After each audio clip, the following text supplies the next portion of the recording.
Evangelho de Mateus, capítulo 14. A morte de João Batista. Naquele tempo, Herodes, o governador da Galileia, ouviu falar a respeito de Jesus.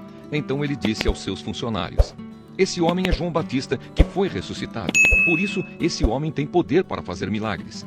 Pois Herodes tinha mandado prender João, amarrar as suas mãos e jogá-lo na cadeia. Ele havia feito isso por causa de Herodias, esposa do seu irmão Filipe, pois João Batista tinha dito muitas vezes a Herodes: "Pela nossa lei você é proibido de casar com Herodias." Herodes queria matá-lo, mas tinha medo do povo, pois eles achavam que João era profeta.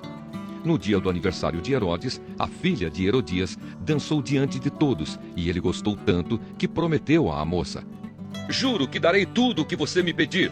Seguindo o conselho da sua mãe, ela pediu: "Quero a cabeça de João Batista num prato agora mesmo." O rei Herodes ficou triste, mas por causa do juramento que havia feito na frente dos convidados, ordenou que o pedido da moça fosse atendido e mandou que cortassem a cabeça de João Batista na cadeia. Aí trouxeram a cabeça num prato, entregaram para a moça e ela a levou para sua mãe. Então os discípulos de João vieram, levaram o corpo dele e o sepultaram. Depois foram contar isso a Jesus. Jesus alimenta uma multidão. Ao saber o que havia acontecido, Jesus saiu dali num barco e foi sozinho para um lugar deserto. Mas as multidões souberam onde ele estava, vieram dos seus povoados e o seguiram por terra. Quando Jesus saiu do barco e viu aquela grande multidão, ficou com muita pena deles e curou os doentes que estavam ali. De tardinha, os discípulos chegaram perto de Jesus e disseram: "Já é tarde e este lugar é deserto. Mande essa gente embora, a fim de que vão aos povoados e comprem alguma coisa para comer." Mas Jesus respondeu: "Eles não precisam ir embora. Deem vocês mesmos comida a eles." Eles disseram: "Só temos aqui 5 pães e 2 peixes." "Pois tragam para mim", disse Jesus. Então mandou o povo sentar-se na grama. Depois pegou os 5 pães e os 2 peixes, olhou para o céu e deu graças a Deus. Partiu os pães, entregou-os aos discípulos e estes distribuíram ao povo. Todos comeram e ficaram satisfeitos, e os discípulos ainda recolheram 12 cestos cheios dos pedaços que sobraram. Os que comeram foram mais ou menos 5.000 homens, sem contar as mulheres e as crianças. Jesus anda em cima da água.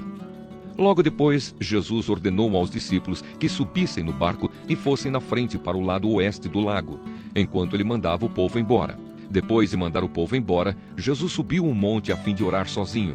Quando chegou a noite, ele estava ali sozinho. Naquele momento, o barco já estava no meio do lago, e as ondas batiam com força no barco, porque o vento soprava contra ele. Já de madrugada, entre as 3 e as 6 horas, Jesus foi até lá, andando em cima da água. Quando os discípulos viram Jesus andando em cima da água, ficaram apavorados e exclamaram: "É um fantasma!" E gritaram de medo. Nesse instante, Jesus disse: "Coragem, sou eu, não tenham medo." Então Pedro disse: "Se é o Senhor mesmo, mande que eu vá andando em cima da água até onde o Senhor está." "Venha", respondeu Jesus. Pedro saiu do barco e começou a andar em cima da água em direção a Jesus. Porém, quando sentiu a força do vento, ficou com medo e começou a afundar. Então gritou: "Socorro, Senhor!" E imediatamente Jesus estendeu a mão, segurou Pedro e disse: "Como é pequena a sua fé, por que você duvidou?" Então os dois subiram no barco e o vento se acalmou. E os discípulos adoraram Jesus, dizendo: "De fato, o Senhor é o Filho de Deus." Jesus cura em Genezaré. Jesus e os discípulos atravessaram o lago e chegaram à região de Genezaré. Ali o povo reconheceu Jesus e avisou todos os doentes das regiões vizinhas. Então muitas pessoas levaram doentes a ele, pedindo que deixasse que os doentes pelo menos tocassem na barra da sua roupa. E todos os que tocavam nela ficavam curados.